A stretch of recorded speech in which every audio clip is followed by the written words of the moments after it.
Auxiliary of the Urban League of Middle Tennessee.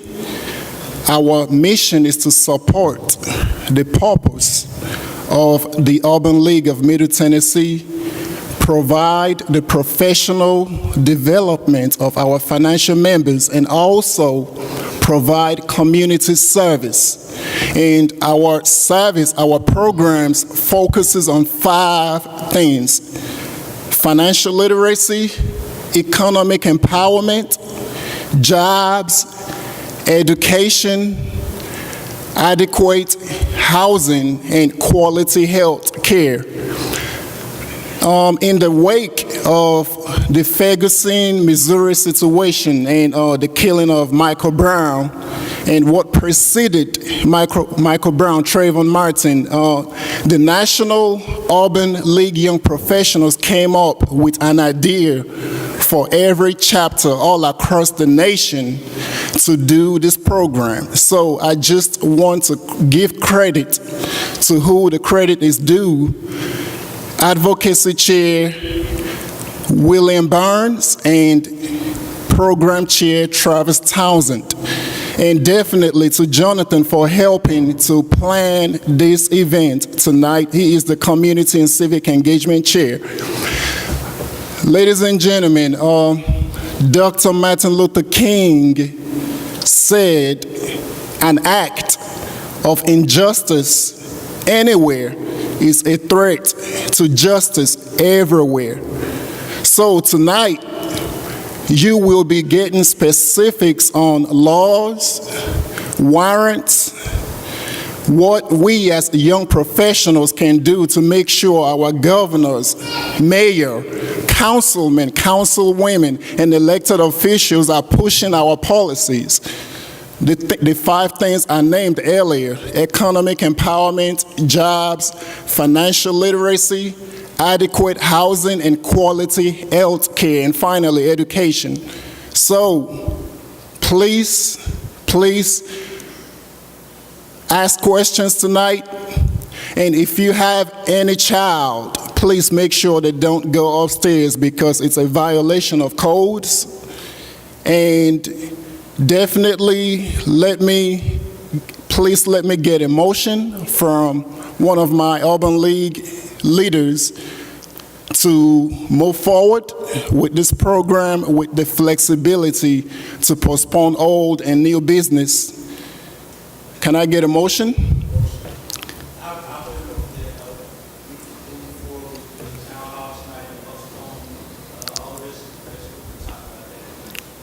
Can I get a second? Okay, the motion to move forward with the town hall and suspend old and new business has been made and properly second. Any discussions? All in favor? All opposed? Great, motion carries. Now I would like to introduce Reverend Curry is going to give the invocation. Thank you.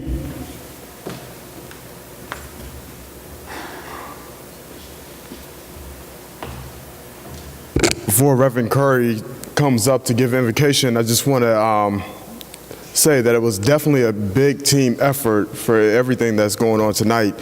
And I definitely want you guys to give Reverend Curry a round of applause because he allowed us to use this 100-year historic building for a town hall meeting. And I just want to, recognize that for one moment.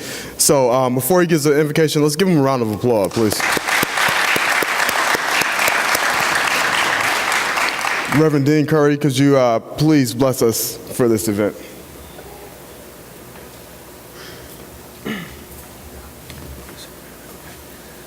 Let us pray. Eternal God, we pause this evening to say thank you. From the bottom of our hearts to the depths of our souls, we give thanks to you. We thank you, God, for this opportunity to assemble. We thank you for each and every person who's here, and those that are on their way, and even those who had a mind to be here but could not make it.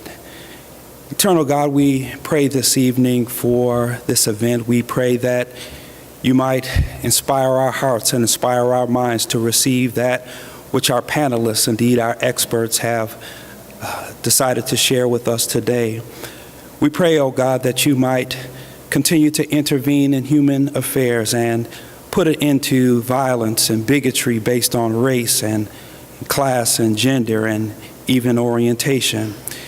We pray, oh God, that you might forever look upon the families who have been the unfortunate victims of hatred throughout this land. We ask that you would speak to the hearts of those affiliated with Michael Brown and Eric Garner and Trayvon Martin and so many unnamed people who've suffered in this land.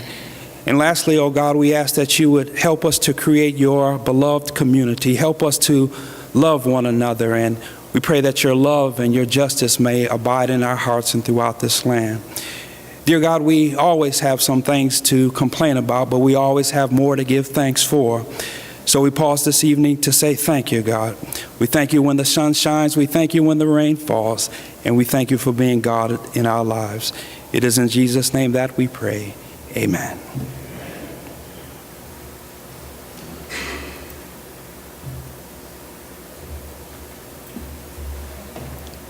As we move along, I want to go ahead and introduce our moderator for the evening, Andrea Klein-Thomas.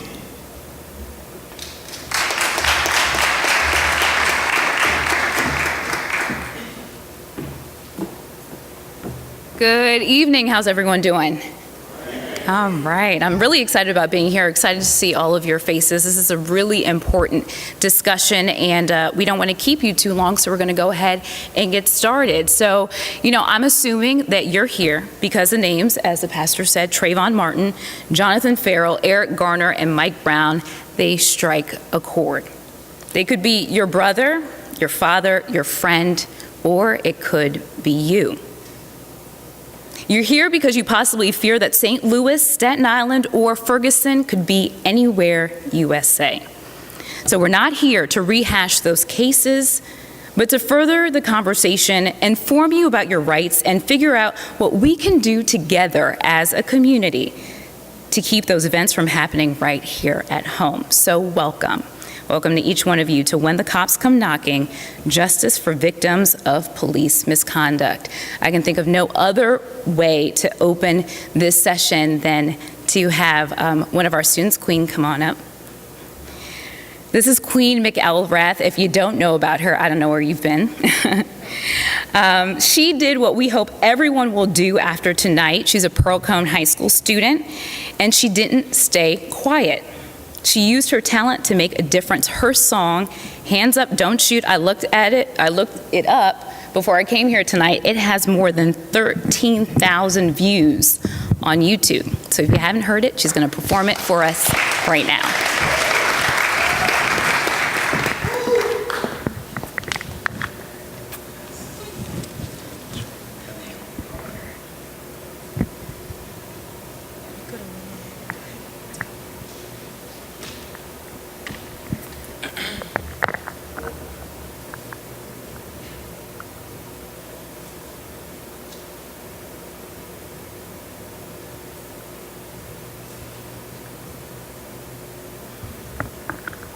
Need your passport.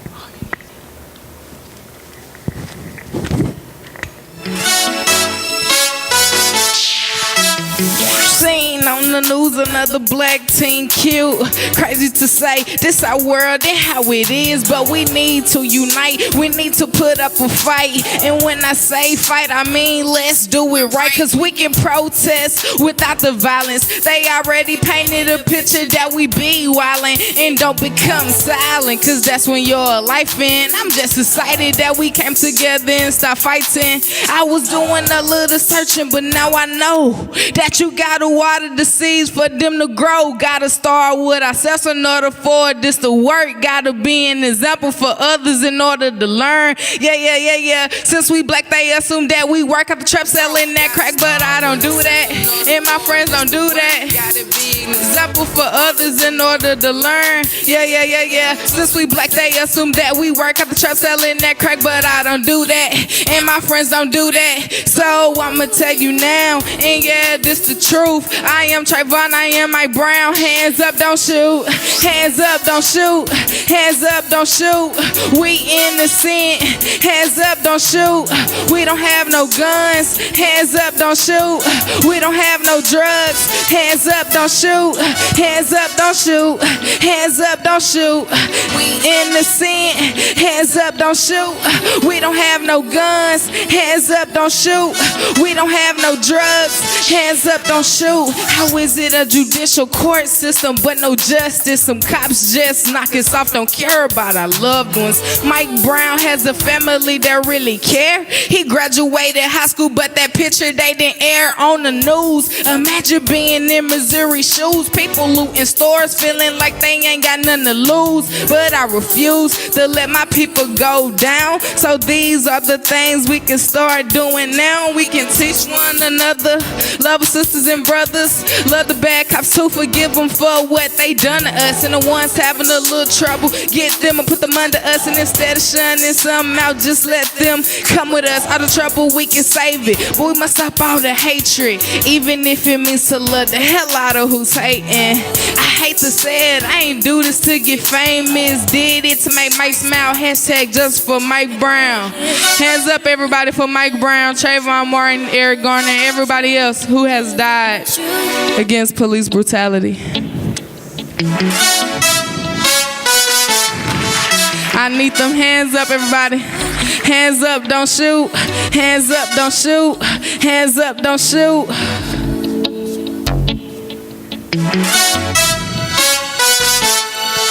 I got my hands up, don't shoot. Hands up, don't shoot. We innocent. Hands up, don't shoot. We don't have no guns. Hands up, don't shoot. We don't have no drugs. Hands up, don't shoot. Hands up, don't shoot. Hands up, don't shoot. We innocent. Hands up, don't shoot. We don't have no guns. Hands up, don't shoot. We don't have no drugs. Hands up, don't shoot.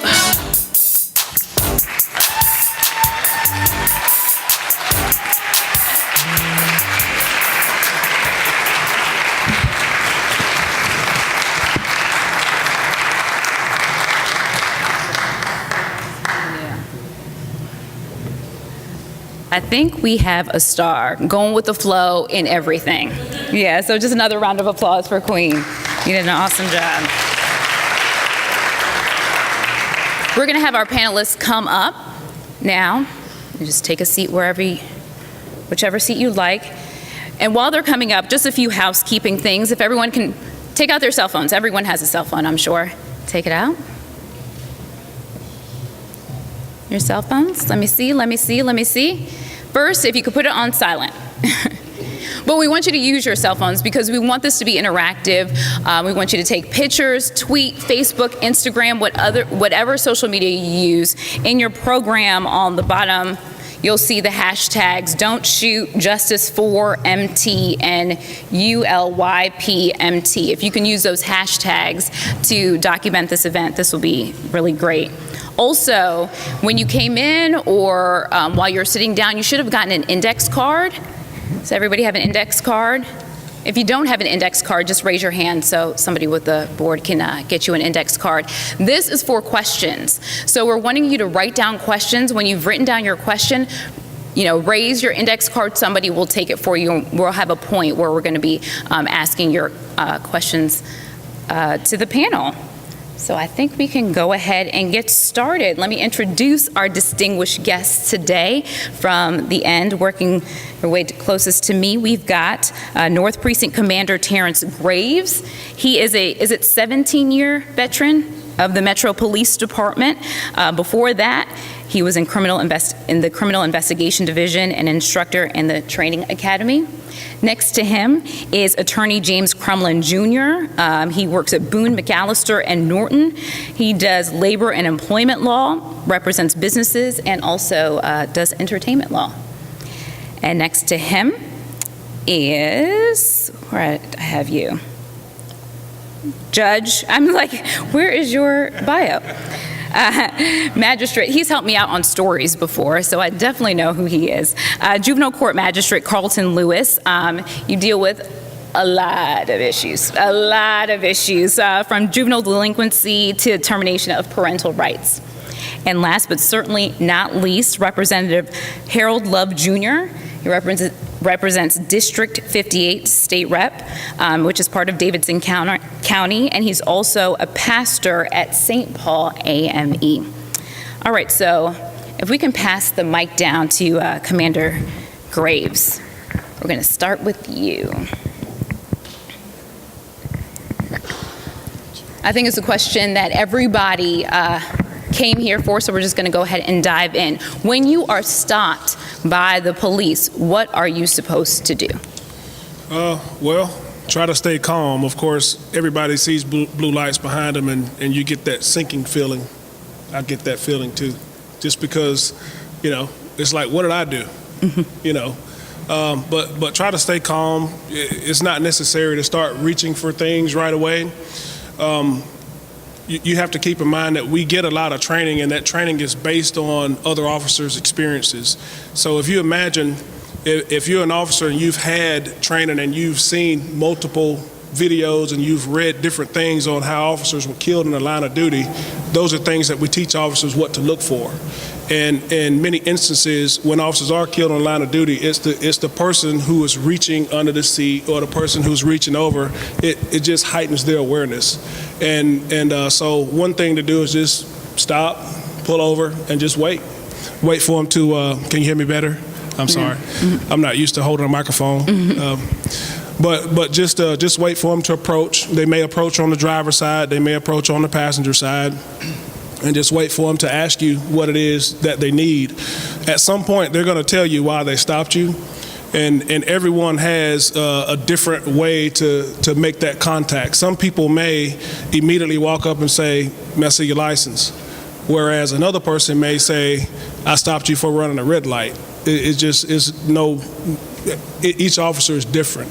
So it's just one of those things, just to be cordial. And it's I'm kind of in a unique position because not only was I a policeman, but I had other regular jobs before becoming a policeman. I used to be a mailman. I was a janitor and a bouncer, all kind of stuff. And for whatever reason, I guess people were the nicest to me when I was a janitor. But sometimes people feel compelled to get upset and angry and that kind of thing, and that's not necessarily the proper venue. However you can, that's fine. But what if you think, I did not do anything wrong, why are they stopping me? Right. How do you handle that situation? Right, and typically that's for court. I personally don't argue with people, and we encourage our officers not to argue with people. However, we all know that people are people, and you never know what somebody might be going through that might cause them to do something out of policy or something unlawful. But yeah, you just go with the flow. When they come up, they'll ask you for things. Stay calm, keep your hands where they can be seen, because it's typical. A hand can grab a weapon and that kind of thing. And here in Nashville, what people don't understand is you have a much better chance of getting a warning than you do a ticket. In North Nashville, particularly, we warn 88% of everybody we pull over in North Nashville. And people feel like, we harass a lot of people, or we might be doing it to generate funds, or there's some kind of a quota, but the honest truth is you typically see more police activity in areas where you see more crimes. And unfortunately, we have shootings, murders, gang activity, drug activity, and that kind of thing. So, but anyway, so back to your question of what to do, just stay calm and go with the flow pretty much. And I'm sure we'll get into more detail. Yeah, at what point do officers say, okay, step out of your car, or let me search your house or search your car, and things of that nature? In Tennessee, there's something else that folks don't understand about Tennessee law, and I try my best to reach out to students, and I believe I talked to the entire freshman class of Fisk University because of this. A lot of people move here to Tennessee, and they're not necessarily familiar with the laws here. And here, it's the law. We can ask you to step out of the car, and you have to step out of the car. You can't say, I'm not getting out of the car. You get locked up for that. So to step out of the car is one thing, to search, completely different. Attorney Crumlin, just when I say, where does this start getting fuzzy, where folks' rights are being infringed upon? Sure. First, I want to thank everyone for being here today. I really appreciate being here, and thank Brianna for asking me to be a part of the panel, and happy that you're moderating, and happy to be up here with these distinguished gentlemen. You have several options when you're pulled over. First, I'll give you kind of my what I learned from my father, who was a civil rights attorney in Louisville, and then kind of what the law, I believe, is, and what your rights are. First is the Officer Graves, Commander, excuse me. I don't want to get arrested for saying the wrong thing. Don't shoot. I'm teasing. One of the things you have to realize is when you're pulled over, the first thing that you should do, if it's readily accessible, and I do mean readily accessible, like within one motion, then I would try to get my license and registration and insurance card. You should try to keep them either in a glove box or a console that you could easily just pull up and pick up with your license. Absent that, your hands need to be on the steering wheel at 10 and 2 when the officer walks up. And when the officer asks you for your license and registration, you tell them where it is first before you go reach for it. What you want to do is you want to de-escalate any type of situation where a hostile thing could happen. I'm sure we've all seen the YouTube clip on CNN where the folks were on the other side, or the officers were asking them, and the officer broke the window, and I think the officers were clearly wrong in that situation. But you don't want to get in a situation where you're escalating it. So you want to keep your hands at 10 and 2 unless you can readily access your license, registration, and proof of insurance while the officer is walking up or while the blue lights are behind you and you're being pulled over. Absent that, 10 and 2. When you are pulled over and the officer is asking you certain questions, you have to be mindful that the officer is basically a street judge, and they have the determination to decide on what they want to charge you with, whether or not they want to let you be in that 88%, whether that you can just get a warning and can get off, or whether they decide to write you a ticket. 9 times out of 10, what determines whether or not you get a ticket is your attitude. If it's yes, sir, no, sir, yes, ma'am, no, ma'am, you may not get a ticket. Now, if you were driving 80 and a 55, you're going to get a ticket. But if you ran a red light or you have some excuse that the officer readily believes, then you may just get a warning. You do have some rights when you are pulled over. There is nothing in the law that prevents you from recording the officer as he's talking to you. There's nothing in the law that prevents anyone else in the car from recording the interaction that you are having as the driver with the officer. Can I pause right Sure. there? Don't you think that would escalate the interaction at all? Yeah, I mean, it can, but it... Let me speak to that. I think it depends on where you are. If you're in a department where you're kind of progressive and you've taught your people that it is okay for people to record you, that's not a big deal, you know. But depending on where you are, it's a possibility. You know, but we've actually had roll call trainings and things like that say, you know, it is okay for people to record you. Don't smack somebody's hand, cell phone out of their hand just because they're recording you. Now, it can get to the point where you're prohibiting them from conducting their business. Say, for instance, you're an officer and you're addressing somebody, and this third person was like, see, I'm recording you. You know, when you're within touching distance of someone like that, that's not appropriate. But if you're back away and videotaping, that's absolutely fine, and most of the officers here know that. Yeah, I totally agree with that. I mean, and one of the things too, you want to have, if you are going to record, you want to have some type of program on your phone that once you stop recording, it immediately uploads. There's several apps that are out there in the Google Store and the App Store that will immediately upload it to social media or to your cloud or something, so that in case, in the unfortunate circumstance that it does escalate and you get your phone taken away and or destroyed doing some type of scuffle or what have you, if he reaches for the phone and you snatch it away and it falls in something or it breaks, then you have that. Of course, whatever the officer tells you or asks you to do, you should comply with it. If the officer asks you to get out of the car, as the commander said, yes, you get out of the car. Don't argue. Arguing is going to get you in trouble. But you do have certain rights. If they're searching your car, then they've got to have probable cause. We've all heard that. They've got to have probable cause to search your car. I mean, they can't, if you run a stop sign, they can't search your car for drugs.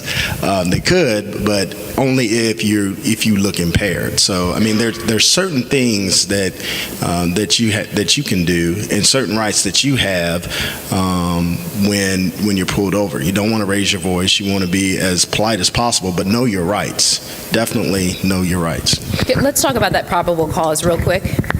Can I jump in real quick? Just with the probable cause, do officers have to tell you, I am doing this because X, Y, and Z? I see that you were impaired. Get out of the car. I'm going to search it now. How much communication has to They may occur? not tell you everything because it's like an investigation, so you might not tell them what you already see. For instance, I've stopped a car and it was suspicious on how the guy was acting, and I got out of the car and I was standing beside his car watching him hide drug paraphernalia in his pants. But he was looking at this mirror when I'm standing over here. And I knew what it was he was doing. So I didn't tell him, I need you to get out of the car, I'm going to search it because I see you hiding drugs. No, because when you do that, they might bolt and take off running. They might be on parole, decide to fight you, try to kill you. So you want to try to act calm and act like it's not a big deal, really, because you don't want them to hurt you. I mean, after all, we kind of want to go home at the end of the shift, you know. But I did want to touch on something when he mentioned about the searching. There are other things. For instance, say we stop you on a traffic stop and we use a drug dog to walk your car. There's nothing to say that you can't search it once the drug dog hits on it. The officer may ask permission to search your car. You can deny that permission, but that's another way that they can search the car. If they walk up on the car and they see something, we call it in plain view, like marijuana is sitting on the back seat. Well, guess what? He's going to search your car. There could be a circumstance where if something's unlawful, like say a handgun here in Tennessee is sitting on the seat, obvious it's a handgun, you know, that might prompt a search or ask you if you have a gun permit. If you say no, you know, you end up going forward. So it's actually, this would be a multiple hour-long class on searches, to be honest with you, to go into more detail, emergency searches, abandoning property and that kind of thing. But I just wanted to touch on that because I've heard that on complaints where people say he didn't have probable cause to search my car, or there's a third party complaining for someone else and someone gave the officer permission to search the car, and then we investigated and found out the guy said, yeah, go ahead. And of course, the officer's going to search it when you say go ahead. So I want to get Judge Lewis in this conversation. Thinking about a lot of questions right now. But Judge Lewis, so when this comes before you, what are you looking for? The government has the burden of establishing that there was probable cause to stop a person in his or her automobile. So the first thing that has to happen is the government has to put on its case. The police officer who made the stop has to testify under oath as to what it was that caused him or her to stop this particular individual, and they have to be able to support their reasons with objective evidence. In other words, if an officer testifies that he stopped a car because it was weaving in traffic or it crossed the center line X number of times, and he or she stopped the car, noticed an odor of alcohol or other characteristics of the driver, there is usually accompanying that a breath alcohol test, video. Some police cars are equipped with video equipment. So there has to be some objective evidence to support the officer's reason for stopping the vehicle. And that's the first thing that I'm looking for. The person accused does not have to prove his or her innocence. The government has to prove initially there was probable cause for the stop, probable cause for the arrest, and at each step in the process, the government has to establish probable cause or proof beyond a reasonable doubt at trial in order to sustain the government's actions. If you wanted to go ahead and...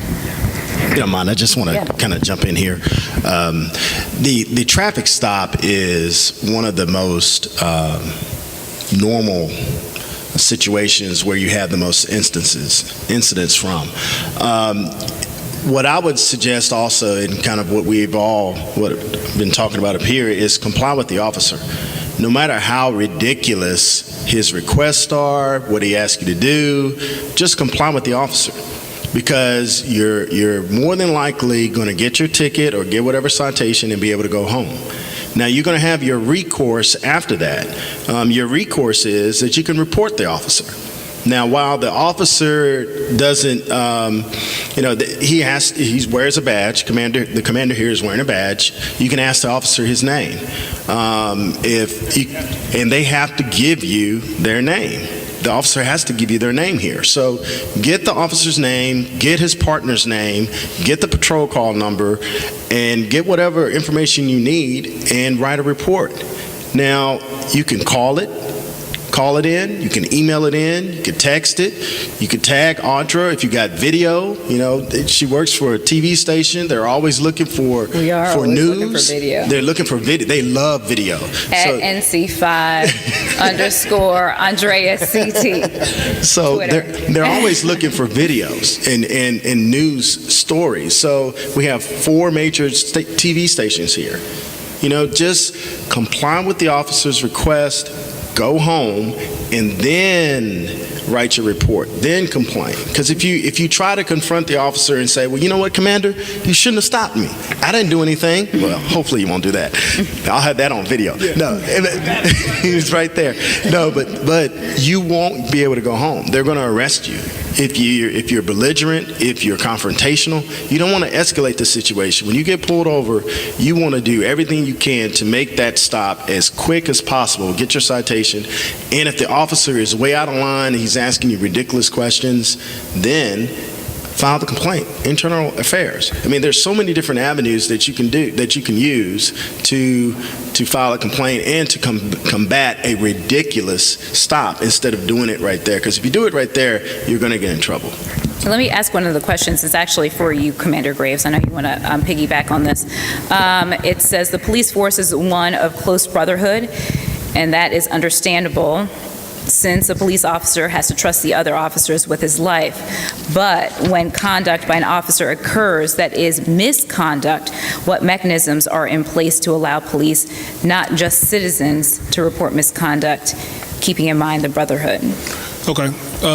Remind me to tell you how to file a complaint. That's what I was about to tell. But we have an obligation to report misconduct.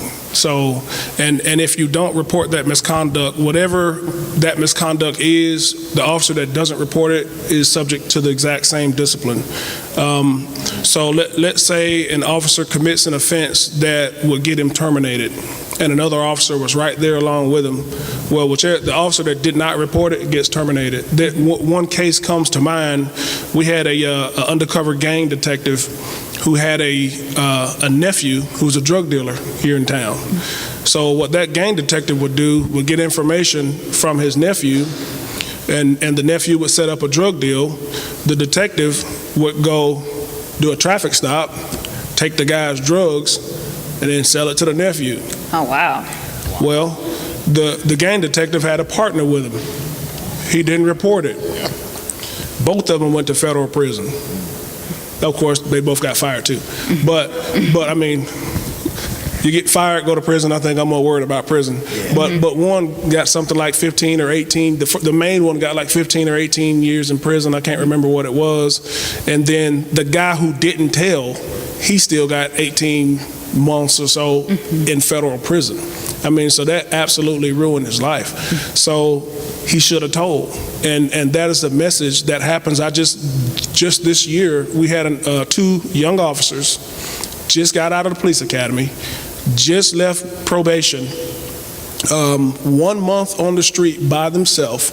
One of them should have made an arrest on a domestic violence thing, but I think their minds got clouded because the man was the victim and the suspect was the woman, and they didn't make an arrest. The backup officer knew something wasn't right, and he went on and, I'm out of here, you got this. Because the guy said, nope, this isn't domestic violence here. So they took an accidental injury report, and now the main officer is facing termination, and the backup officer was disciplined as well, because he should have had enough gumption to go ahead and do what he had to do. So when we identify misconduct and other people are there that didn't stop it, they're going to be in just as much trouble. And here, I don't know how frequently you watch the news, but we terminate a lot of people's employment here. Yeah, you do. And it might not be for something as serious as taking drugs and robbing people. You go to other cities, it's taking drugs and robbing people. Yeah, you should get fired. But here, people get fired for major offenses, but the average citizen might not consider that to be so bad. Right. So we really do take steps to keep the department professional. We also have a complaint form, and I brought a stack of them right down here, and feel free to scan it, photocopy it, post it, email it to other people so they have it. But this is a way you can file a complaint with the Office of Professional Accountability. That's like the Internal Affairs Division. They investigate misconduct for officers, and basically it basically helps you to document what it is that took place, and it asks your information, it asks for a list of witness information. You might write out what actually took place, so you have something to go by. A lot of times when an incident occurs, you forget, or you don't get a witness's statement, and it was people around and you don't know. It's kind of like when we have shootings out here and nobody saw anything, but officer does something bad, it'll be plenty of witnesses for you. So that's just one of those things. So I have those forms down here, and it has some phone numbers on how you get in contact with the Office of Professional Accountability. They investigate major complaints, serious misconduct. Anything minor, what they'll do is send it down to the commander, and the commander will end up assigning that to a lieutenant and a sergeant to investigate that. So something like rudeness, that will come back down to the precinct level. You can always bring this into the precinct for minor complaints, or you can go to the chief's office if you want to, but they'll end up sending it right, down to the appropriate level. All right, I want to get Representative Love in on the conversation. I'm assuming that your phones are like ours in the news station, and they're just constantly ringing with people telling you their stories. What types of things are you hearing when it pertains to police conduct and things of that nature? I don't get that many calls about police conduct. I think primarily because I was privileged to have one of the sergeants from Commander Gray's precinct let me do a ride-along on a Saturday evening. And I think when people see you doing a ride-along with the police officers, then they're a bit more assured that you're going to be listening to what's going on in the street, and you're going to do your best to make sure that there are no improprieties. And it was a very enlightening experience to do the ride-along. I mean, I saw some things that really made me appreciate more of what the police go through. and also response time, why sometimes it's delayed. And so I think we need to consider the stressors that oftentimes are out there as they're trying to do their job. And when I do get phone calls about things that the police have done, I remind them that there's a world out there where crime is being committed and persons are being victimized, and the police department is charged with making that world safer. And so many times in situations you come upon someone, you just don't know what's going on. There was a domestic violence situation where there were multiple parties in the house, the girlfriend and the boyfriend and the stepfather and the mother, and a lot of stuff going on in there. So you just tell folks to be appreciative to some degree of those who are out there trying to make our community safer. And just to piggyback on what was said, comply with the officers. I have a nice license plate on the back of my car. It says Tennessee House, and I still comply when I get pulled over, when my light is out. And I still go through the process, the Attorney Crumlin has said, while the lights are flashing. And literally, turning on my street, reached for my license as I was turning and made sure that when I got there, an officer, Representative Love, I said, yes, sir. He said, you know, your light is out. I said, didn't know. Glad you let me know. And here's my license and my registration and my insurance. I didn't go into the whole, do you know who I am? You know, I know Commander Graves. Right. But there's also a sergeant in the church I used to pastor. And so I would also have conversations with her about what are the correct ways to deal with these situations. So I hope I answered some of the question. Yeah, absolutely. You know, oftentimes when people are confronted with police, it's usually during a bad time. It's a bad day. They're having a bad day, usually. So what did you learn being on the other side? What was kind of the biggest thing that you learned? That sometimes we do things. There was an officer trying to serve a warrant on a gentleman. We went to the house, and the gentleman was not there. And as the officer is driving to try to see if there are persons in the neighborhood who know where the gentleman may be, there were two guys, and he simply called them over to see if they knew where the gentleman was. We might go and serve the warrant. As they approached the vehicle, I smelled the marijuana, and I'm on the passenger side. And so the officer simply says,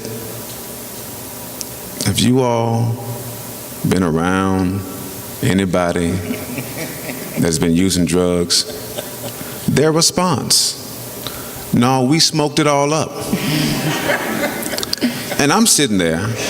No, because at this point I'm wondering, at what point were they thinking that this response was not going to then cause the officer to then have to say, now, do you have any, are you sure you don't have any drugs on you? Right. And so this interaction went back and forth, and when he finally got the license, one of them had 20 arrests for possession.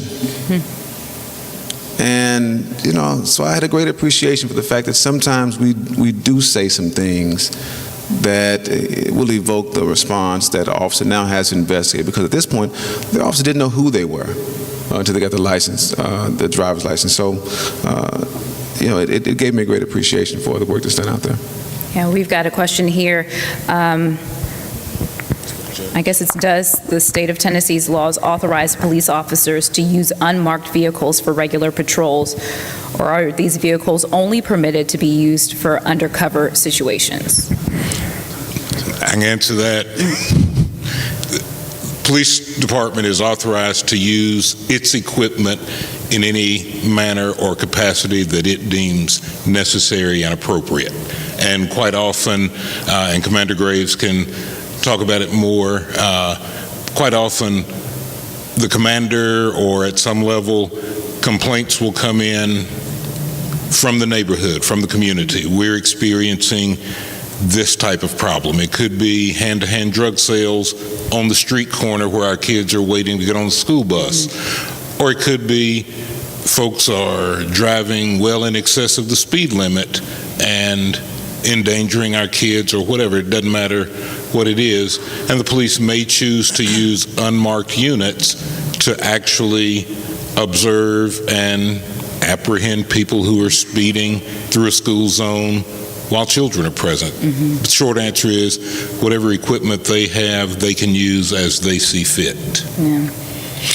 Andrea, can I go back to Absolutely. one other subject that Representative Love and the others were talking about? Yes. One of the things that I want to make sure everybody understands, especially young people who are here tonight, or if you have young sons and daughters who are just beginning to drive, 17, 18 years of age, one of the things that I always want to emphasize to the young people, as well as those who are a little bit more senior, whenever the police are involved at a scene, it's important to understand that the first thing that the police are going to do is take control of the situation. And a lot of people think maybe there's race involved or whatever, and there may be sometimes, but every time a police officer arrives upon a scene, he or she is going to take control of the situation to try to determine what type of situation they have gotten into. Commander Graves mentioned domestic assault cases. That is the one type of case that most police officers fear more than anything. And the reason for that is police get a call, fight or physical violence in the home between husband and wife or boyfriend and girlfriend or whatever, and the police go in. Under the Tennessee domestic violence laws, police are mandated, if they feel that once they leave, if the violent behavior is going to continue, the police have to make an arrest or otherwise remove one of the individuals from the home. What has to be considered is every Friday night, Mary and Jane drink and get drunk and fight. That's their entertainment. They love each other to death. The next door neighbor hears the cussing and fussing and breaking windows and all that stuff, so the next door neighbor calls police. Police come quiet the situation down, or try to quiet the situation down. Both of them are drunk, and the police say, no, one of y'all got to go. Well, the police get ready to take John out of the house, and Mary says, wait a minute. If he gets locked up, he can't go to work, and he's got the only paycheck in the house. And then the woman, before you know it, she starts beating up the police officer, or worse, pulls a gun or a knife and assaults the police officer. So it's important to understand that in every situation, the police have to establish control for their own safety as well as for the safety of everyone involved. So if you have a son or a daughter who's driving and they get stopped for the first time, tell them, as wrong as the police might be, don't argue with the police. They're in control of the situation. Get the ticket, bring it home. We'll find out what we need to do. We may have to go hire an attorney. Whatever we have to do, we'll do that. But we're not going to do any of that. We're not going to try the case out on the street corner where you got stopped. As Commander Graves said, the police officer is the street judge at that point. He or she is going to make a decision as to whether they're going to write a ticket, issue a warrant, or whatever it is they're going to do. Take the ticket. Thank you. You know, even if the officer's having a bad day, his wife's mad at him and all that good stuff, take the ticket, come home to mom and daddy. We'll figure out what we need to do from there. Don't argue with the police officer because he's got the big gun. You know, do what you have to do to get out of the situation, go home and figure out from there what the next step is going to be. If I could add this piece, and it may add some more explanation as to why we're all saying not to argue with the police. You know, we have what we call 3 branches of government. You have the legislative, the executive, and the judicial branch. The legislative branch is charged with carrying laws out, and traditionally we think of the executive branch as our mayors, our governors, and our president. But the police department is part of the executive branch. Their job is to carry out the law. All right? They don't write the law. They don't judge the law. They don't interpret. Their job is to carry out and enforce the law. And so if you think of it like that, what you're saying is you're dealing with one branch of government that's trying to enforce the law. You ran through the red light. The law enforcement is you are going to get a ticket. Now, maybe you ran through the red light because you were in a hurry to get to class because it was finals and you had to pass this class because you need to graduate. When you get to the judicial branch, they can interpret that and may let you go. Or maybe at that point, the officer may go ahead and let you go, but we're dealing with another branch of government. I think we think of it like that.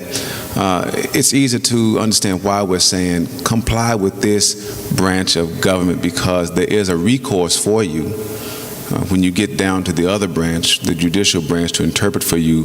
Maybe the officer was a bit heavy-handed in enforcing the law, but the argument doesn't need to be had on the corner of 26th and Buchanan about whether this was right or not. And I just wanted to piggyback on that because some of the questions that we've got just deal with that, just feeling like if they've had an interaction with an officer that may have been heavy-handed, it seems like there's not a whole lot of faith in the recourses that are established to deal possibly with that officer. Elaborate on that. Well, part of the reason that so many folks celebrated the elections that occurred a few months ago was because I think African Americans felt as though they now had a chance to have better recourse in the judicial branch because you had a good number of African Americans who were elected, folks who looked like you. There's a term used oftentimes in medical field and other fields called cultural competency. It refers to the fact that one understands your culture because they're either from it or they have invested themselves in it. And so for so many years here in Nashville, we may not have had judges that had cultural competency. And so when Attorney Crumlin went before them, they just couldn't understand what he was trying to get them to understand because they had not been embedded in that situation long enough to get it. And so we celebrated the fact that we had a lot of African Americans elected. And I would say that what we need to do is not let that election be the only one we celebrate, but continue to put persons on the bench, whether it be another increased number of females, increased number of African American males, whatever the case may be, so that those persons, when they come before the magistrate, he'll have the cultural competency to understand what they're dealing with, to understand that they do that every Friday they get drunk and fight. They shouldn't, but that's what they do. Or maybe they're dealing with some other issues. So when we deal with shaping the way that our judicial system looks, we must not think that it occurs by magic. It occurs by persons getting out there and finding good candidates, getting out there and making sure that we have persons who are going to understand and deal with what we are dealing with. Does not mean, though, that because you have African Americans on the bench, you can just go in there and think you're going to get off. Mm-hmm. But it does mean they may have a bit more understanding of what you're dealing with and a bit more opportunity to interpret or deal with the law in a way that's favorable to you.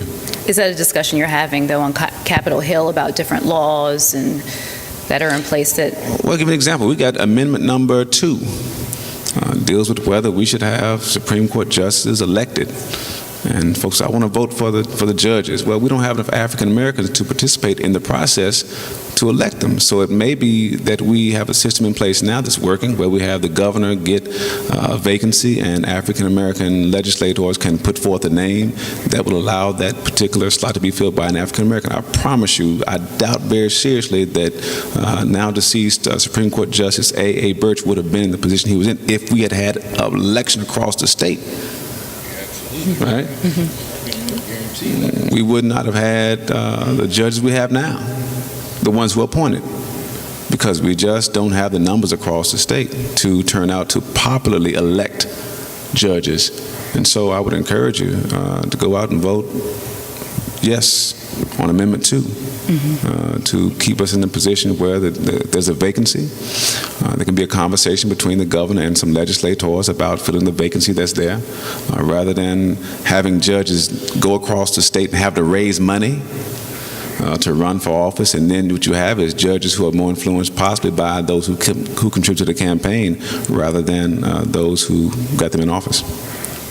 All right, switch gears just a little bit with the question that we got. We've talked a lot about people being stopped in their cars, searching homes, and things of that nature. But when you have a situation like Trayvon Martin, where a young person is not driving, they're walking, and then they're stopped by so-called police, what's the protocol there? You fit the description of somebody, right? When you're stopped by a police officer, I don't know. I don't care if it's in a car or if you're just walking on the street. Obviously, I think you're kind of concerned whether or not you're being racially profiled, or if the officer had a legitimate reason for stopping you. Did the officers in New York have a legitimate reason for beating that poor child to death? Did the officers in Florida did the officer in Florida have a reason to stop Trayvon? Did the officers in Missouri have a reason to stop Mike?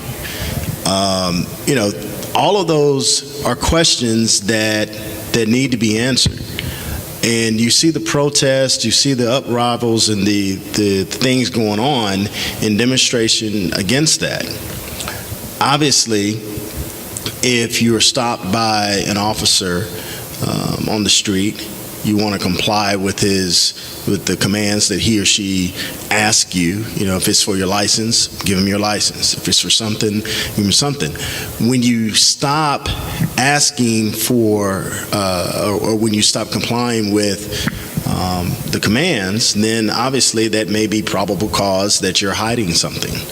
If you're hiding something, then they can ask you to do another set of requests. However, if it's genuinely profiling, and you feel like you're being profiled, again, the time is to argue with the commander or with another officer in his precinct that pulls you over is not right there. As a defense attorney, I can't help you if you get in a fight with Commander Graves. You get in a fist fight with Commander Graves, that's ridiculous. You're not going to win that in any situation whatsoever, or if you get in a fight with any of his officers. However, if you are legally complying with the request and one of his officers strikes you, one of his officers manhandles you, or if he manhandles you, no offense.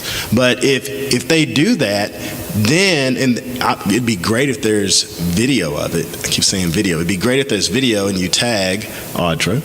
Then she could immediately get it and then do a story on it. But if there's video of it or if there's not video of it, they're witnesses, and all the witnesses say the same thing, you have a better chance of fighting it on the back end than trying to fight it at that situation. Too many times you have people, and we're all guilty of it. When we're driving down the street, we could leave here, and you see blue lights behind you. The first thing you think of is not, what did I do? No, you don't think of that. You think, man, what do they want now? And so your mindset is you're already on the defensive when you're being pulled over. And that's normal. Everybody gets that way.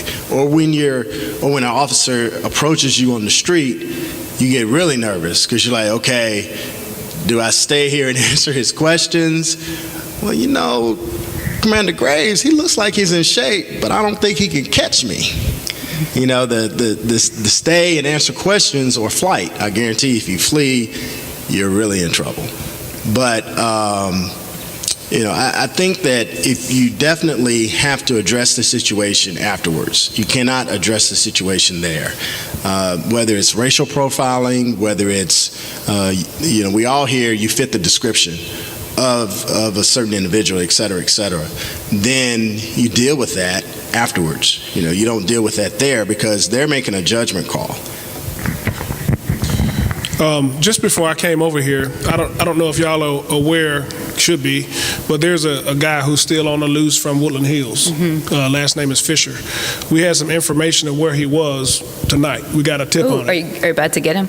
So I can make a phone call? Look at her. She's about to run up out of here. Make a phone call real quick? Let me finish the story, and then you'll be like, man. So just before we got over there, one of my officers, he got a tip because people are looking for him. They want this $1,000 that the TBI is going to give out. We know the area where he is, and the tip was what he was wearing and where he's walking. Officer goes over to that area where we just got the tip, see this guy with the hood on, what he's wearing. I mean, it was checking out, so the officer's going to go up and make contact with the guy, right? Well, what if it's not Fisher? What if it's you? And you're like, what is he messing with me for? But you don't know what it is we're stopping you for. And long story short, the guy took off running. And he got away, so it was likely him, yeah. So, I mean, everybody not in shape like that. Y'all will get him tomorrow? Is that so you all are going to get him tomorrow? Is that what you're going to say? No, I mean, but we don't know if that was him, honestly. Right.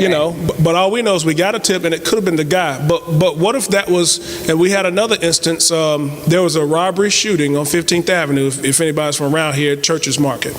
There was a homicide, and then we made an arrest in the homicide. The very next day, we had a shooting at the market, and they shot the owner.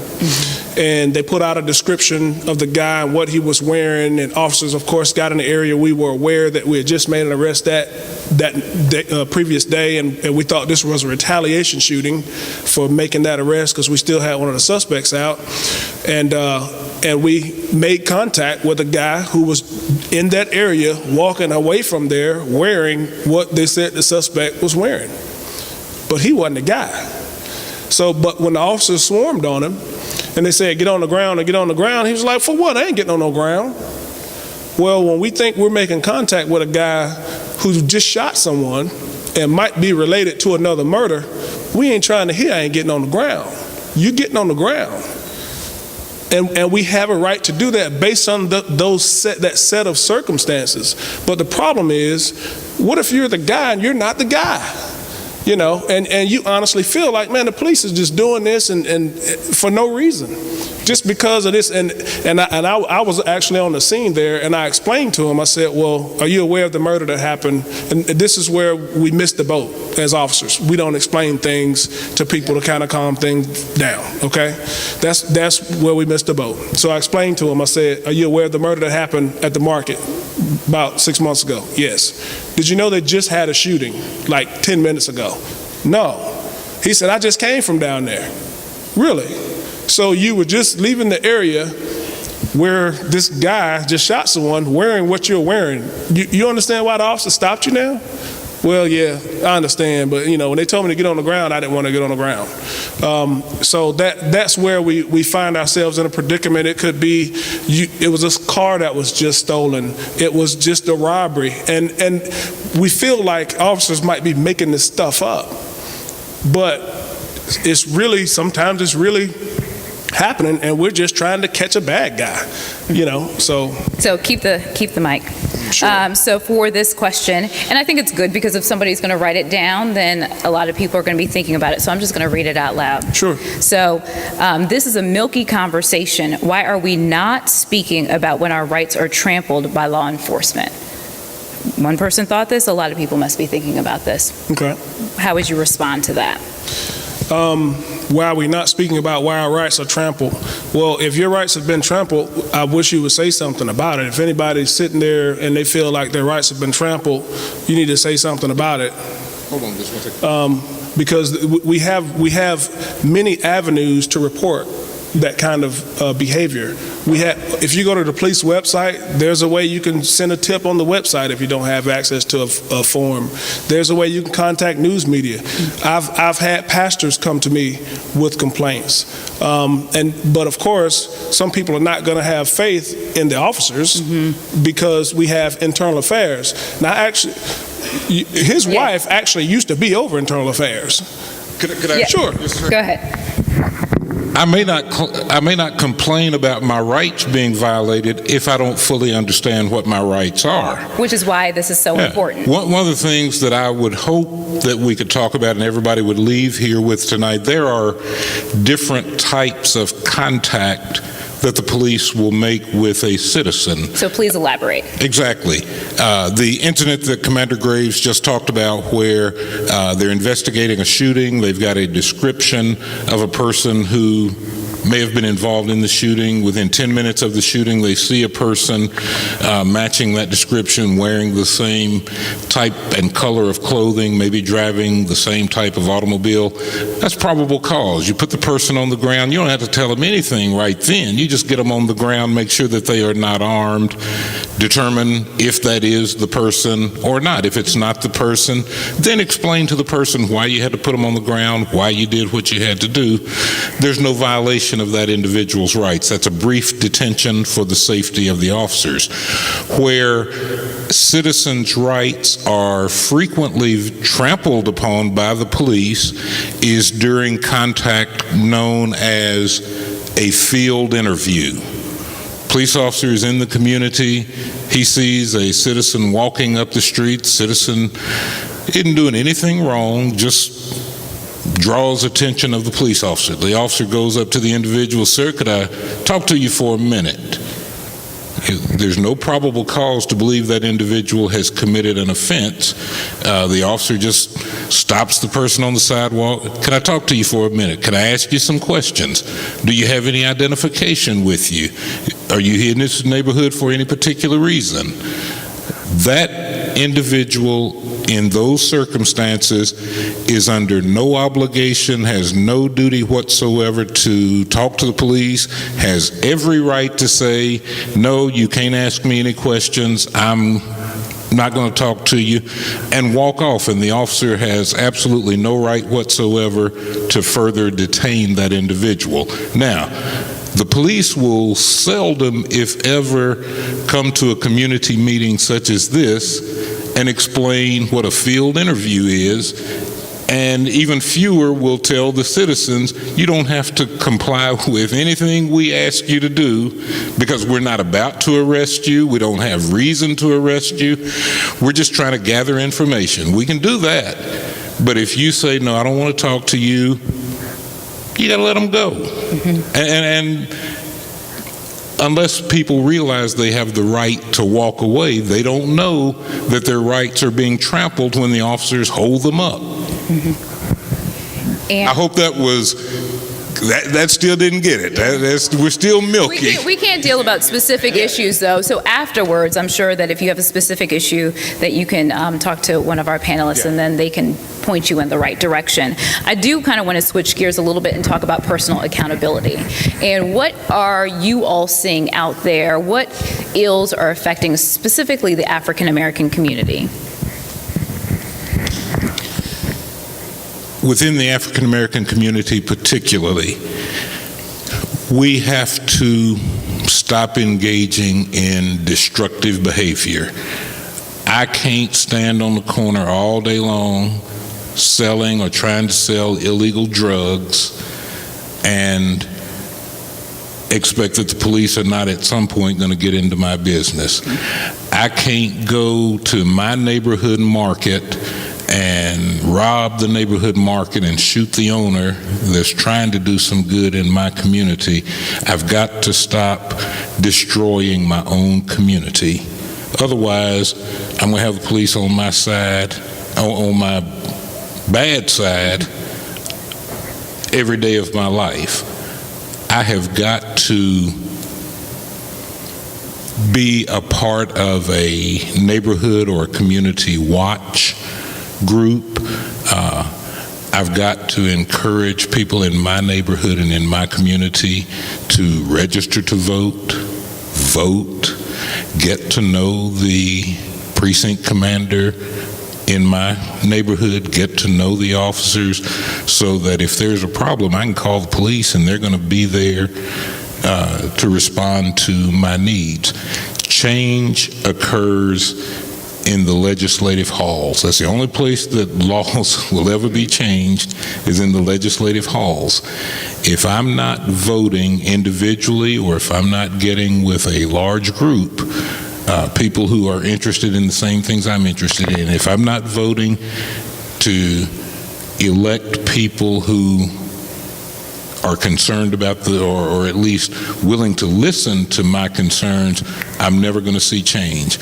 I can sit out on the corner and bump my gums all day long, but if I don't go to the ballot box in large numbers, nothing is going to happen. And, you know, not being American, they've got 10 to 13% elected representation in that community. Why? Because of the eligible African American voters in Ferguson, Missouri, less than 10% turn out to vote. Harold Love is not interested in 3% of the electorate that don't like him. He's interested in this group that has concerns, and they vote at 55 and 60%. That's what gets folks' attention. So we've got to quit destroying ourselves, and we've got to take an active role in participatory government. Hey, Representative Love, how hard is it for you getting people out to vote? Or It's extremely difficult, and for me it is just a bit odd because I grew up in a situation where I thought every year there was an election. And it was almost because our father was always having us out there campaigning for him. We were always out there handing out things. We were always voting, going to the voting booth. And that was just part of our normal course. We have folks who complain about the system, and change does not occur overnight. But along the level, and I'll come back to that, but on the level of personal accountability, I want to say this. There's a thing called the Tennessee Promise.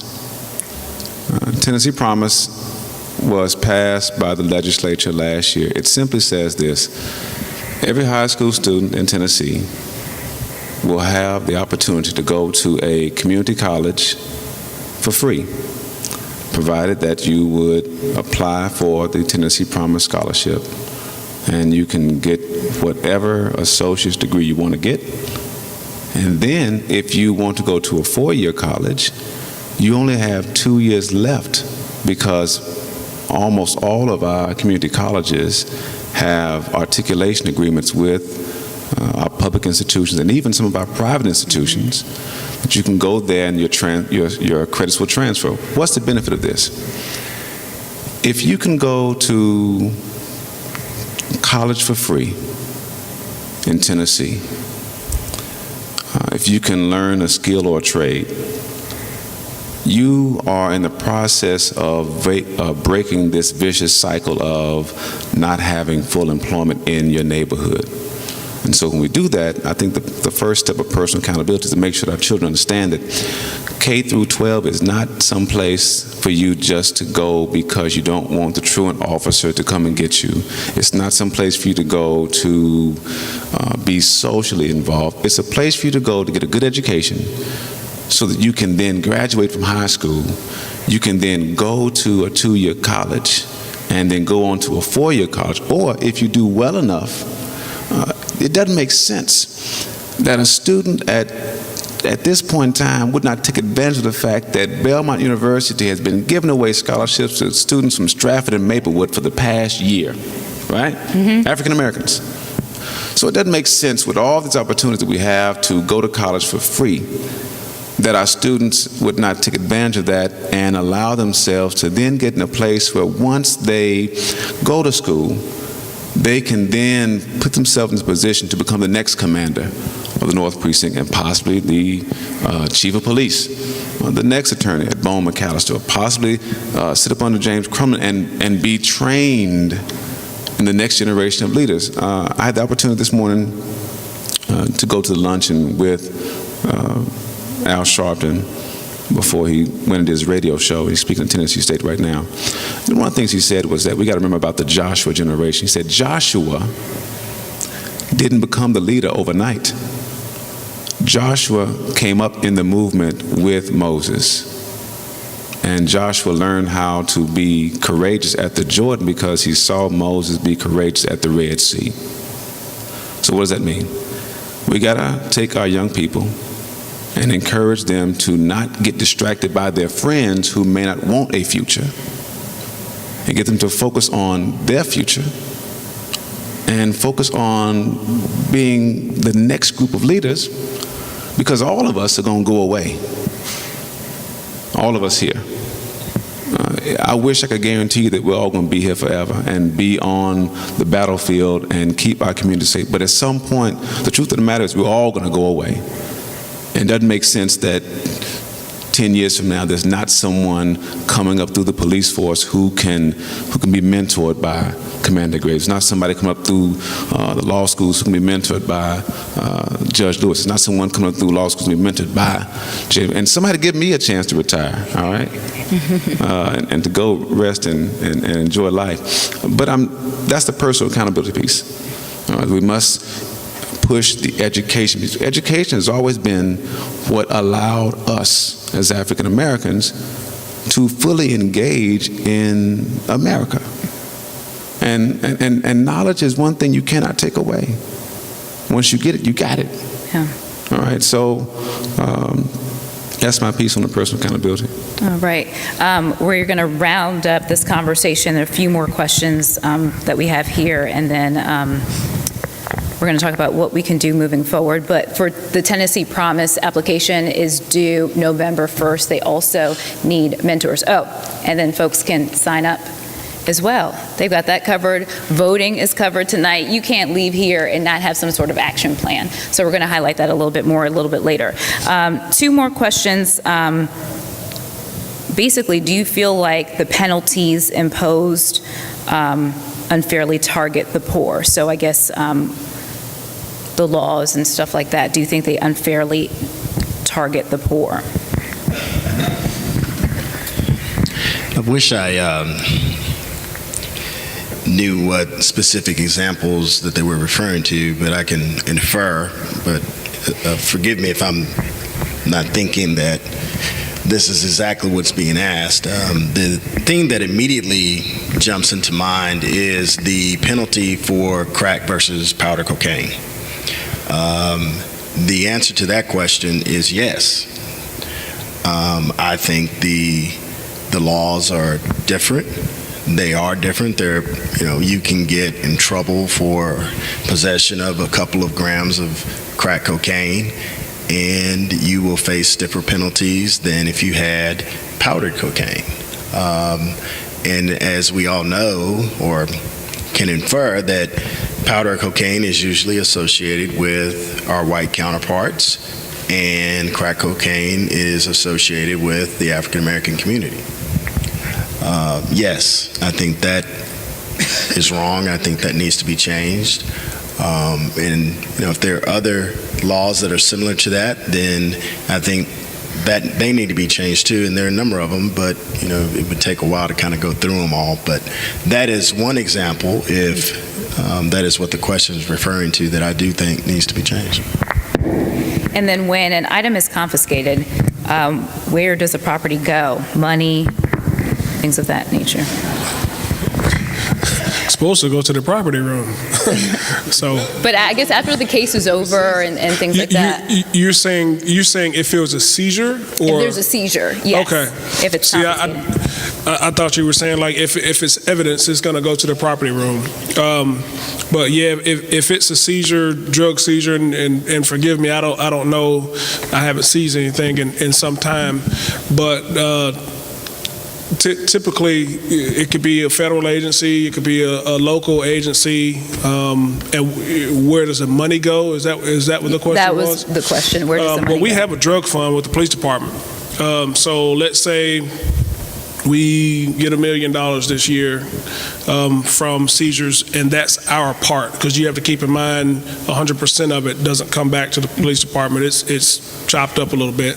So we'll end up getting a portion back, and then that money is then used for, it might be undercover operations where we might need to bring forth some money and make it seem like we're going to buy some drugs, or we're buying our undercover cars for the narcotics officers, equipment, surveillance equipment.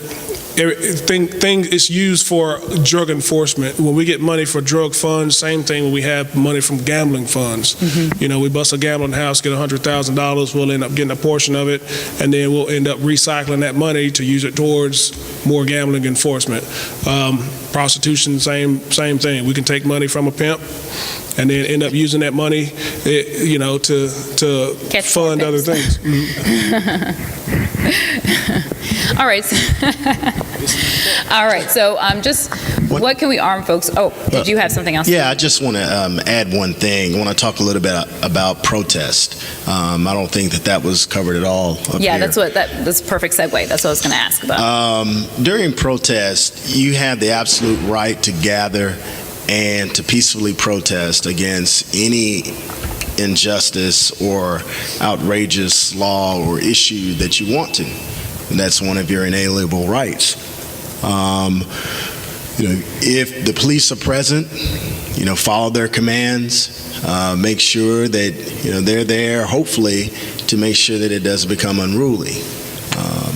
I can think of an instance in Ferguson where the police said that you couldn't walk on the sidewalk, okay? Don't walk on the sidewalk, stop where you are and just walk in a circle. That would prevent you from getting arrested or not following an officer's commands. But you definitely have the right to protest. You have the right to organize. If we were here tonight and we wanted to march down to the courthouse to protest against some injustice that occurred to one of our fellow citizens, we could do that. There's nothing that could stop us as long as we did it peacefully. If there's something that gets out of hand as we're going down there, we have to combat that if an officer tries to stop us or makes us go a different route, we go a different route. We report that officer, we figure out who that particular officer is, get his name, get his badge number, because you never know. That particular officer may have a history of racial complaint, people filing complaints against him based on his racial bias, if he's a white officer, or if he's of some other origin. But you have the right to protest. You can do whatever you want as long as it's done peacefully. And I think that is something that often gets overlooked and should definitely be addressed. Also, of course, I believe we have Metro ordinance as far as like protests. You still have to let somebody know that it's going to happen so we can protect it. Imagine the KKK is going to come to DB and Jefferson and protest. They might need some protection. So that's one of those things where it's just giving us a heads up, not that we're going to intervene, but the police department is here to help you, believe it or not. When the Trayvon Martin verdict was coming up, remember I came to some community meetings and I said, what's going to happen? Does anybody know of anybody that's going to, have a protest? If so, you got my number. Tell them to give me a call so we can make sure everything goes smoothly. Because keep in mind, when you have protests, you may have counter-protesters. And that's why you need the police involved. But I believe the Trayvon Martin protest started at TSU. It made its way down Jefferson and went to Bicentennial Mall. And our officers were instructed, if something like that happens, help them. Go ahead and block the streets and everything. Now, it was an unlawful protest. You're not supposed to get in the middle of the road and block traffic. But they did. But we weren't worried about it. Let's go ahead and help them get their word out, get the message out, and let's move forward. I was working late one night. It was a Thursday night, and there was a protest at 8th and it was at the Federal Building, 8th and Broadway. And I called our legal advisor and said, were we notified of a protest going on at 8th and Broadway? And they said, no. I said, okay, well, we'll get some undercover people to just sit and watch and make sure nothing happens to them. That protest ended up leaving 8th and Broad, and they walked down and they went to the event that they had every Thursday at the courthouse, and they were holding their signs, and then the crowd starts attacking them and snatching their signs and stuff from them. So we had to call additional units from around the city to come protect them. So we whenever someone wants to protest, whether we believe in it or not, we're there to protect your right to protest. So I don't want people to feel like the police, we're the bad guys. And not just for protests, period. A lot of people, and it's based on past experiences, stories that they've heard, things that they've read. Sometimes people have good reason and might have had some bad experiences that make them like, I hate the police, and anytime they come into contact with them, they hate them. But by and large, 99% of all of the cops in America are good cops. But just like in every other profession, you're going to have some bad folks. You had a school principal in Murfreesboro who was arrested buying crack. You'll have doctors who might trade pills for sex. You have attorneys. We don't even want to talk about attorneys, but you win a lawsuit and you end up still broke. Like, wait a minute, where'd all my money go? So that, I mean, but we're not the bad guy, and I think part of that comes from we don't know any officers. You never dealt with them. And when you do, it's on a bad day. Exactly. I mean, it's because we pulled you over for something, and it's rare to get to actually know someone and see how it is we think and why we might do this or why we might do that. I had a pastor come into my precinct probably about a month ago and said he was racially profiled. He was written a ticket for speeding. Speed limit was 35. He was going, the ticket said 45. He says, I wasn't going 45, I was going 40. And he stopped me because I was black. Well, you were speeding. 40 and a 35 is speeding. No, you're supposed to give me 5 over. I'm sorry, there's no such thing here, and you were written for 45, not 35, and he could not understand that he was speeding, but he brought the complaint, we assigned it, even though he told me up front that he was speeding. We investigated it. He wrote a letter to the chief's office. That's fine. It was assigned to Office of Professional Accountability, and I think it's still under investigation right now. So don't think that if you lodge a complaint, it's not going to be investigated. If we find out that you lodged a complaint and it wasn't investigated, somebody's going to have a problem. That's just, no. That's a policy violation. We take that complaint and we have to investigate it. However, if it's an argument of law, I wasn't speeding, that's not a complaint. You have to go to court for that. You stop me because I'm black, that's one thing. But I didn't run the red light, that's not a complaint. As far as the internal police department goes, you take that up with the judge, and that's what I'm saying is you have proper venues for that. So. Our time is up now, but I just want some final thoughts of what people can take out of here to continue this conversation, so we're not just talking, that there's action behind it. If one or two of you all have any suggestions, we just have to keep it brief. I would say learn on the front end what the laws are. Tennessee Code Annotated is what the laws, those are the laws for Tennessee. Google it, Tennessee Code Annotated, and just flip through it, or go down. They have little handbooks that have all these traffic laws in them, and that's what we use to, when we were writing out the violation and that kind of thing. Learn what the traffic laws are, and then you might find something in there that you had no idea that you could not do. So learn the laws, and knowledge is probably one of the most important things. And then when you find yourself in a predicament where you were stopped for something and that's not right, okay, man, 10-4, go along with it, and then you bring that up later on in court or file a complaint with the police department. Yeah, I just want to say that what you can do is really educate yourself, as the commander said, but also know your rights. Know what officers can and cannot do.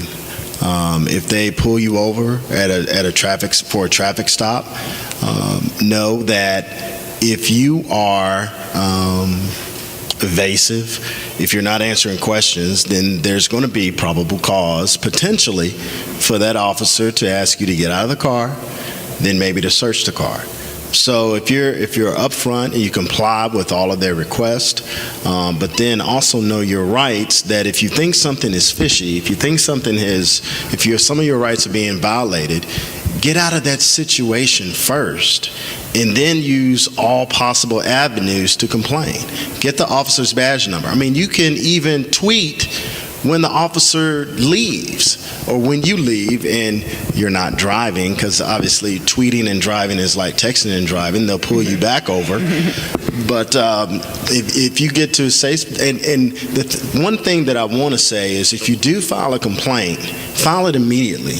Don't wait a couple of days. File it when your memory is fresh, when you can recall all the details of it, and submit it that day. Don't say, well, I'll take it in on my way to work. No, take it in that day. Comply with that you think is troublesome, then you file a complaint. You can, as I mentioned earlier, you can record stops.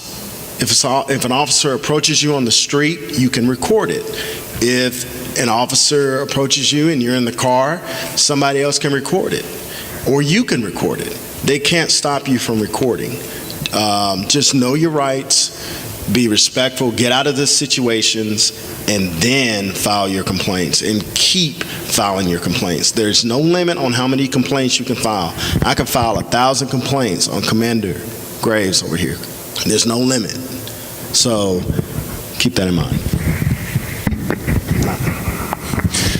Andre, I'd like to thank the Urban League Young Professionals, Dean Curry, for allowing us to assemble here tonight, and thank you for moderating. There once was a time when the citizens and the police stared each other down and never communicated with each other. And we had hostile communities, we had hostile situations in our communities. Now there is constant dialogue between the citizens, the police, and other agencies, and I think that's good, and I hope that will always continue. I think if an individual has concerns about what is going on, I would hope that that individual would go to his or her pastor or spiritual leader or someone in the community to set up a town hall meeting similar to this so that we can ask questions and get answers. I've participated before. Commander Graves has participated. Representative Love has participated. As long as we have dialogue, as long as we're talking with each other, we're going to see progress being made. So I hope we'll continue to have these types of meetings. Yes.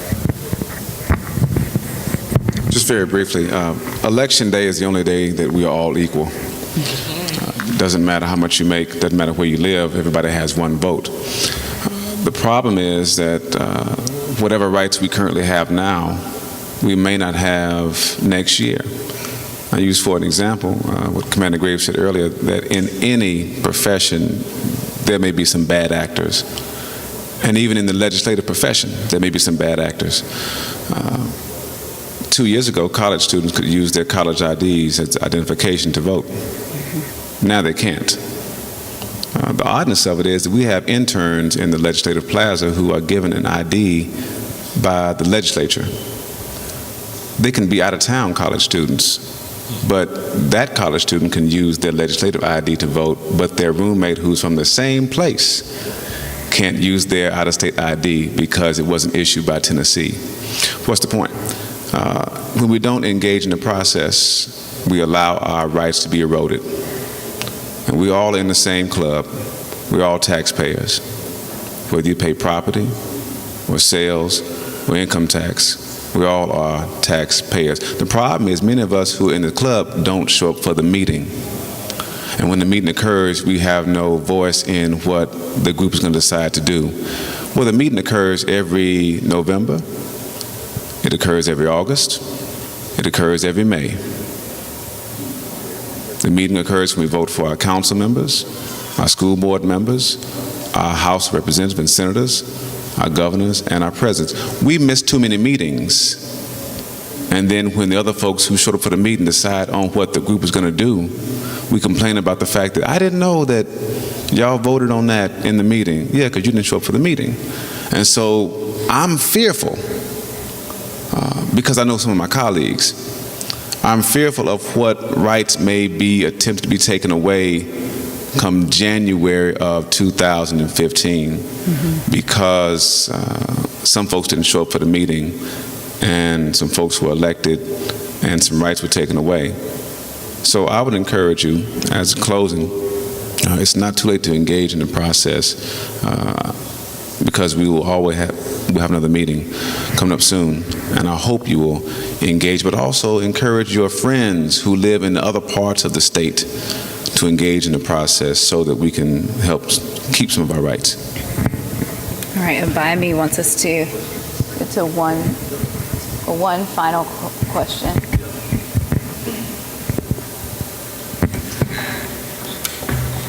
Go ahead. First of all, thank y'all for coming. No disrespect towards y'all, and you didn't know what I was thinking about. You just tried to answer my question without. Basically, what I'm trying to come to, no disrespect, but this is not what I came to hear. I came to really hear about police misconduct, because there's a lot of it going on out there, and it has nothing to do with the people that's going through it.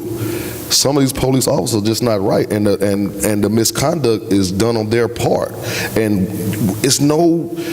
I'm not getting a clear understanding of what's really going on, because y'all telling me what to do. It's like this is a town meeting on filling out an affidavit when something wrong done to you.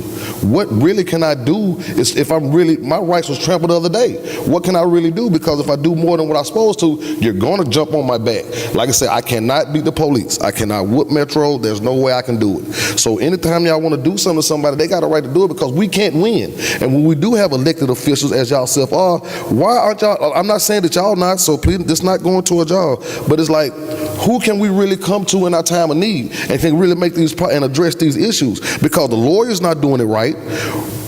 I don't know what's going on. Like I said, I'm 38 years old. I work every day. I'm not a drug dealer, even though I fit the description. That's not who I am. I'm a man just like every man at this table. It ain't about no titles or what you did to get where you at or what I did to get where I'm at.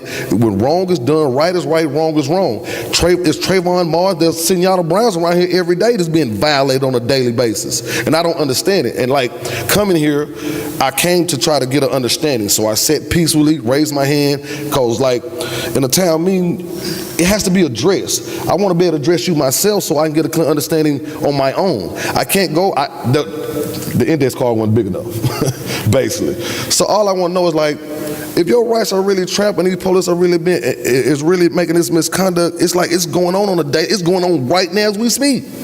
And you can fill out all the forms you want to, but like you said, so brotherhood, and like it's only certain things gonna be done. Just like the story you talked about with with Cecil, Corey Cecil and his uncle. I know about that situation. The bad part about it, I also got a family member that got 47 years through that situation. So why has she been released when y'all know that that was misconduct on their end? So why is she still doing 47 years? Didn't neither one of them get 47 years? The nephew is out running a gym case right now. I don't understand, like this misconduct is really going too far, and I just really want to get a clear understanding, and that's what I thought I came to hear, and that's not what I heard, so I wasn't walking away, I was just mind blown. Thank you. Before you sit down, I would like to thank you for coming, because I think a lot of people have the same situation, and it's good that you are here to hear from them this way than on the flip side. Right. And so that is the whole point of it to come. So I hope that, they'll give a short answer, but I hope that after you spend some time to talk to them, that's why they're here, is that you can have access to them in a way. Well. So, they're going to answer the question. They're going to answer the question. And I think that we've tried to answer that question tonight, but if you all want to respond. Well, I think the issue is what happened. Because it's an individual thing. You're right. October 15th, I was incarcerated. I went to court to get my license. Filed a petition to get my license, went to court. I was arrested. Told me, well, you're a commander, you can understand that I got a misdemeanor probation violation, that I'm not on probation. My bond is $76,000, so that's a source hearing. I can't get out anyway. You tell me my court date is October 27th. So in my mind, I lose a day of work, because I'm a construction worker, I lose a day of work. I sit in a jail cell from intake to the gym in an orange uniform, eating bologna sandwiches and cookies and chips, sent to the third floor, classified, tell me I'm going to Harding Place. I'm laying in my bunk, 3A, cell 4142 by myself, wondering, first of all, why am I here? Second of all, why am I here? Third of all, y'all come get me and release me. They come get me, tell me, I'm thinking I'm finna be moved. Brown, pack up. I'm thinking I'm being moved. Instead, I'm being released. No question why, no answers to nothing. I done made bond several times. I've never got out of jail that fast. I went from in my cell to the streets in less than 5 minutes. And I just laid down on my bunk, and my bond was $76,000. So my mom and my son and my family is crying, trying to figure out, thinking I done something wrong that I have not done. And the only thing y'all got is a misdemeanor probation violation that adds up to $76,000. That's your rights being trampled. Hold on, can I interrupt you? Because I'm not exactly sure. You said you were in jail, but you were trying to get your driver's license. I went to court to get my license. Okay. No, I'm gonna step myself. I went to court to get my license. As Moreland is saying, he's reading over the things. Granted. Senora Brown, can you come to the front? Yes, sir. Come straight to the front. Okay, he here now. They come straight out of there and handcuff me in front of everybody. Just like who did that? Metro police officers. Officer Matt Mahoney. But I'm assuming Judge Moreland saw. He saw an arrest warrant. Okay. Hold on. For what though? Did he tell you for what? I don't know. I was not there. Misdemeanor probation violation. Were you on probation? No, sir. Who had you previously been on probation? January 2013. Had you ever been on probation? January, I was. Who was your probation officer? Jonetta Nelson. Okay. Have you since spoken with Ms. Nelson? Yes, ma'am. Yes, sir. Because I had I didn't do my 24 hours community service, so they violated me. Okay. I went and got my community service hours done, and I brought it to her. She told me that the probation is terminated. You're fine. So she didn't take the violation out of the system. It's not up to. I don't know what I don't have nothing to do. I don't know. I'm trying to help you. If you said you did everything you were supposed to do and you gave her proof that you had done everything, but the violation warrant was still there, something did not get taken out of the system timely. Otherwise, you wouldn't have been arrested. They had to have a violation warrant. Sir, the violation warrant, I went to court on already. It already had been terminated. Okay, I understand that, but what I'm saying is the paperwork was not pulled. Somebody in a clerical position, you satisfied all the conditions of your probation, but they didn't pull the paperwork. The paperwork gets to the judge, and the judge acted on what was in front of him. So what I'm saying is the problem is not the police or the lawyers or the legislature trampling your rights. Somebody in the clerk's office didn't pull the paperwork. That's what caused you to get arrested. Your complaint is with the supervisor of the probation department. So with the way technology is, it takes 36 hours, almost 48 hours to find out that you're incarcerating the wrong man. I'm not going to argue with you about whether mistakes are made or not. I'm trying to tell you. But we're here to talk about police misconduct. Police had nothing to do with that. You were in court. You were in court, and the judge had paperwork in front of him saying that you were in violation of your probation. I'm telling you, the problem is you gave the certificate to your probation officer, and at some point, starting with your probation officer, the paperwork didn't get done the way it should have gotten done. Like this went too far about me personally. It's just not. That's not, like I said, we're here for police misconduct. Okay. That's it. But the police had nothing to do with that particular we're not situation. talking about that. He just asked me a question. I was answering his question. Okay. I wasn't. That's not what I came up here to talk about. Okay. I was answering his question. Okay. And I guess here's what helps me, and I don't want him to leave. Stay up here. I had a guy named Tony Brown came to me because he was arrested for a crime he did not commit, and he stayed in jail for 2 years, finally got released, but could not get expunged. And he went through the process, criminal court clerk, got the stuff from the judge. I had to call to finally get things sped up just a little bit. And we know that mistakes get made. Unfortunately, human error sometimes does cause problems. And I think what we're just trying to say is we were trying to make sure that we got your situation addressed, because it seemed as if you said you had been targeted and mistreated by the police. So that's what my attempt was, just to figure out what exactly happened, so we would be able to leave from here and have everybody understand, because we want, wait. I will definitely tell you. Like I said, when the police come knocking, they was called a knock and talk. They was performing a knock and talk. They came in the house, a guy house that we was in had a lot of stuff that he didn't claim. Well, long story short, we beat the case in general session because on a knock and talk, why are you deploying 5 guys to the front, 5 guys to the back? Because on a knock and talk, you're supposed to come and ask questions to get information, not just automatically barging someone's door. Not if it's a knock and talk don't supposed to last 5 minutes while you knocking on someone's door. Am I right? Am I right? I mean, according to the Judge Gale, a knock and talk should only last 1 minute and 30 seconds. It depends on what happens in that knock and talk. If we were to go do a knock and talk, and typically we conduct knock and talks when we have a complaint of drug selling at a location. We have anonymous tip lines, 244-DOPE, 74-CRIME, and people can say, well, this house is a drug house and I want you to do something about it.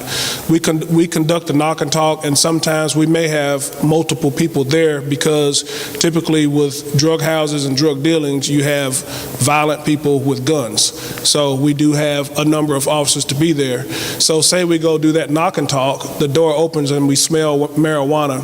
At that point, we can actually go in and freeze the scene and go get a search warrant. Sir? And when we freeze the scene, we can actually hold everyone until we go get a search warrant. I don't know what all took place in your incidents. That's exactly what happened. But here's the twist. This is how the case was kind of dismissed. You was at another address, first of all, on something else. You said you smelled marijuana through an AC unit. You cannot smell marijuana through an AC unit. It's not connected to the house that way. So therefore, you seen 2 guys walk in a house that was black. You knocked on that door because we seen everything going down. 9 times we're not expecting y'all to come right next door. That's how the case was dismissed, because you told the judge that you when y'all knocked on the door, the reason that y'all deployed 4 to the back, 6 to the front, 10 officers, was the fact that you smelled marijuana coming out of. Is this off Booker Street by any chance? No, is that Booker Street right there out north? Right, I think I was All I'm there. saying is they done put me on the news, they done stuck me in face it, and I don't feel like they paint a picture of me, and I just don't feel like it's cool. I think we can have a more detailed conversation afterwards. I would love to. Just because, in the essence of time and everything. Right. So. But, thank you for your question and stuff. And, I think that the whole thing about today, the whole point of it was to understand that when you are stopped, what are your rights? That's the first thing, is that you need to know what you can and cannot do, what the police can and cannot do, and what recourses you have. So that was the whole point of today. I think you guys covered that very well. All right, we're going to have, that's it for our panel. Let's just give our panel a round of applause. For that, we're going to have Brianna Johnson come up and talk about what you can do, what the Urban League is doing.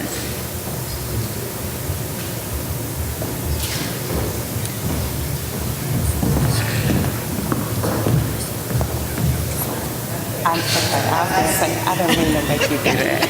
How are you all doing? How you all doing? Okay, great. First of all, thank you again for coming. Like Andrea said, my name is Brianna Johnson. I'm the Vice President of Urban League Young Professionals. I just kind of want to give you some follow-up to Urban League events that are coming up. We definitely want to continue this conversation. So if you have any ideas, please stop one of us. If I could have my Urban League members raise your hand. Stop one of us and let us know your ideas about a follow-up to this, because I think we definitely need to continue this conversation. In addition to those things, we've named Ivy Johnson and Shantaz Crawford as our co-chairs of the Communications Committee, so you probably saw them walking around taking pictures. Our new members orientation will take place this Saturday, 9 to 11 a.m. at the Urban League office. The National Food Project we are supporting in connection with the Urban League and Ms. Stokes will end on November 1st, but we're asking that you make all non-perishable food donations to the Urban League, and then we will donate those products on your behalf. The first annual Mother-Daughter Tea and Autumn Party is on November 2nd at 4 p.m. at the Millennium Maxwell Hotel. You can contact the Urban League office for more details. The 2014 National Day of Empowerment, which will target the elimination of student loans, will take place on November 7th. And then finally, our annual holiday party will take place on Friday, December 19th at BB King's. So again, most importantly, if you have any ideas about follow-up to this event, please see one of us and we will take those ideas and try to put something into action. action very quickly. Additionally, Representative Love mentioned Tennessee Promise. We have handouts on the table as you walk out about the requirements. The deadline is approaching fast, so November 1st, which is next Saturday, is the deadline for applications. Again, this is an opportunity for all high school seniors, if they meet the requirements, to be able to receive 2 years of free college tuition. That's a big deal. So if you know any high school seniors who are interested and who you think meet the requirements, please grab a handout and share this information with them. In addition to that, they are looking for mentors to be paired with each